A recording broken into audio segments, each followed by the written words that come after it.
kung ikay huminto sa paglilingkod, maaaring ibalik ng Diyos yan sa iyong buhay. Kung ikay palahanan, sapagkat ikaw at kung mahal ka nito, ayaw ng Diyos ng bawat sa atin ipapahamak.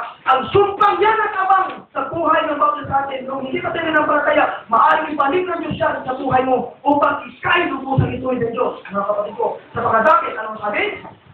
No? At lahat ng mga sumpang ito ng Panginoon, kung Diyos ay sa iyong mga kaaway, pagka ikay lubusan, sumusunod sa salita ng Diyos, at ikay handang magpapatuwid sa kamagitan ng mga salita ng Diyos, idaras naman mga kapatid. Minsan, pag tayo malalahanan natin mga kapatid, para balang na-open na tayo, ano ba talaga? Walang ibang gagamitin ng Diyos, kundi kapwa kapapilan natin gagamitin yan upang magpaalhanan ang bawat isa natin. Amin na kayo dyan mga kapatid ko. Sabi ni Pablo, wala akong karapatan na magpaalala sa nagalabas. Bago sa inyo, mga kapatiran sa pananampalataya at mga akong karapatan na magpaalala makialam sa inyong buhay. Sapagkat tayo isang bahagi ng katawan ni Kristo. Praise the Lord. Sabi nito, at lahat ng mga sumpang ito na Panginoon ng Diyos ay sa iyong mga kaaway. At sa kanila na nakapupuot sa iyo, nagsihusig sa iyo, mga kapatid. Alam niyo ba, napakasilang na kung saan?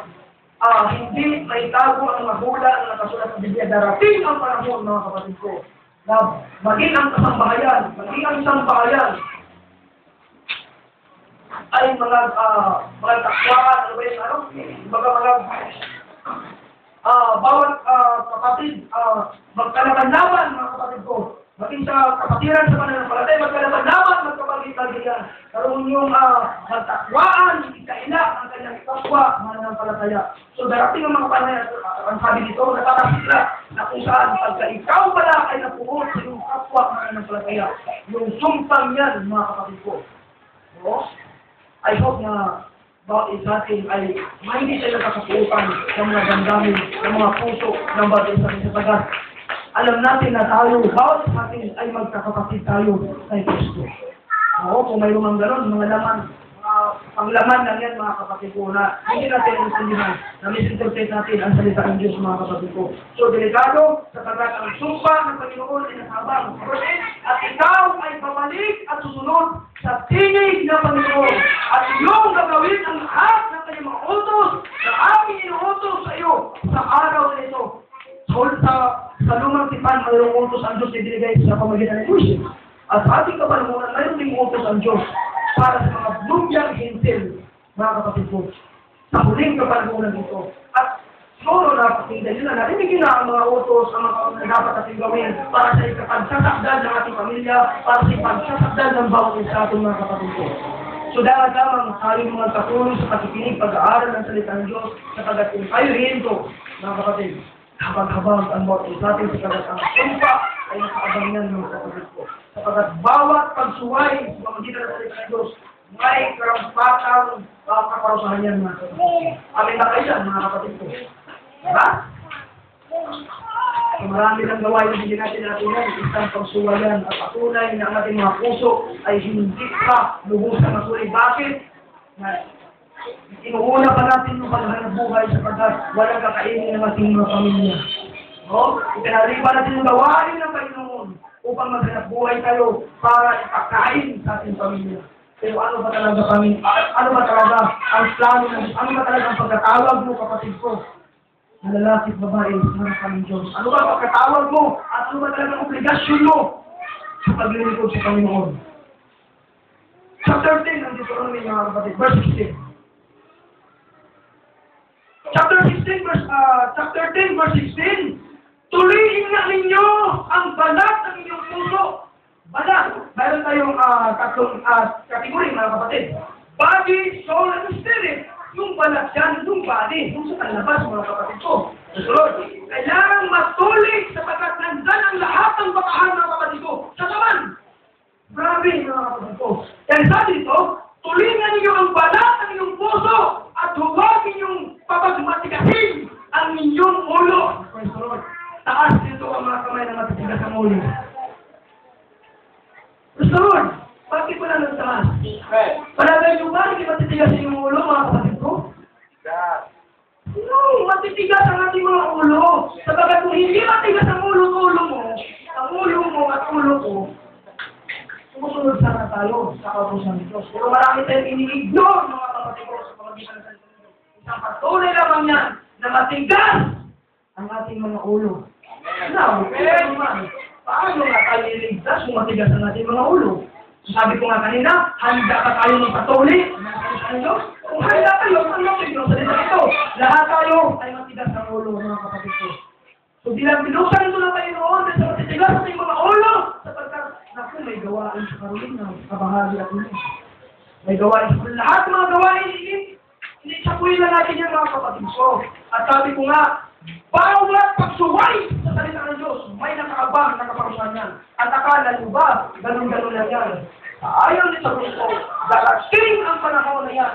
Akala nyo, masasarap, magaganda ang iyong buhay ngayon, kasama ako dyan. Akala ba natin ang ating buhay ngayon ay sagana at magaganda ang ating buhay sapagkat wala makasakulang dumating? Diyos! Huwag nilang hintayin ang mga bagay na yun na darating, baka hindi mo makakayanan. Pag ang Diyos ang kumastigo at magpapala at papalo sa iyong kapatid ko. Kaya panahon na mga kapatid ko na mabuksan na ang ating pananaw espiritual. Gaano mo ba in-ignore ang salita ng Diyos? Gaano ka ba nanlamig sa salita ng Diyos upang i-ignore mo ang kanyang gawain, upang mapakinggan mo ang kanyang salita na siyang patuloy na ang magtutuloy sa pamagitan ng iyong puso, mga kapatid ko. Ito ang salita ng Diyos, mga kapatid. Na kung saan, sa pamagitan ng pagkukurik, pagtutuloy ng iyong kapatid sa panahong yan, unti-unting tinutuloy ang balat ng iyong puso upang ikay ituwid, upang lubusan kang mababago. Ngunit napakasaklat, mga kapatid ko. Kung hindi man tayo lubusan gano'n, mga kapatid ko, hindi pa tayo nakaabot sa unawang matatag at matibay ng pangunawa sa pamagitan ng kanyang salita. Sapagkat siguro mayroon pa tayong mga kapatid na pagkapaalalahanan, kaagad nagtatampo. Sino bang magpapaalala sa inyo? Tagalabas, mga kapatid ko? No! Tayo rin mga kapatiran na magpaalalahanan sa pamagitan ng salita ng Diyos. Bakit isagi nagtutulian tayo sa ating mga kamalian, sa ating mga puso sa pamagitan ng salita ng Diyos? Amin ba kayo dyan, mga kapatid ko? Hallelujah! At alam nyo, natutuwa ako sa, naalala ko yung report ni Sister Lily nung last Sunday night, naalala nyo? Napakaganda ang kanyang testimony, mga kapatid ko. Hallelujah. Nagkapuspusan nga daw sa Carolina last Sunday, nagkapuspusan, halos lahat nagsalita ng ibang tawika. Ako, natanasin ko yun, dahil ako nakikipustal. Sabi ko nga, masaya ako, pero nalungkot ang kalugluban mo. Bakit? Sabi ko, pag hindi ito nagkatuloy-tuloy sa pamagitan ng salita ng Diyos, tandaan mo, matindi ang respect ito ng kalaban.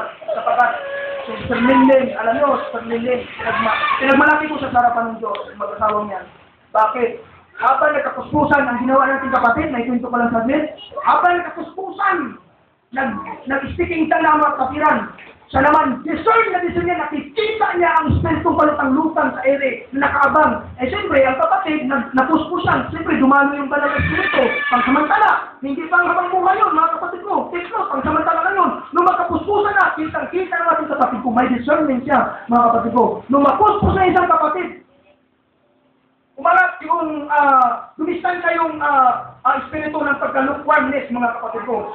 Nagpalutang-lutang lang yung espiritu ng lukewarmness, panlalamig ng mga kapatid. Dahil sa napuspos, dahil sa mensahe ng ating pastor, dumistan siya yung lukewarmness. Pero anong ginawa natin kapatid? Nag-refute siya ng nag-refute, mga kapatid ko. At ang matinding nakuha ko dun sa kanyang patutoo, dahil sa atin nga, at alam niyo ba, bakit sa atin, discern ko ang mag-asawa, Barlito at sa Rasmin. Bakit sila hindi sila pala kibo at hindi sila pala image ng tao? Bakit mayroon silang pananaw sa mga bagay na spiritual, sa bakit ang katwiran ng mag-asawang ito, kasi hindi nila ito sinabi dati, na-dedesyon ko ito, mga kapatid ko.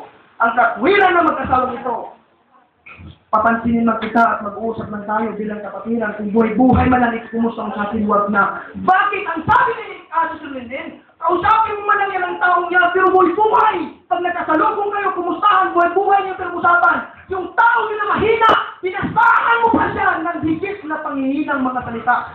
Spirit yan, kapatid ko. Kaya sabi ko sa message ko, titlin natin mga sarili. Kung saan pag nagkasalubong mga kapatid,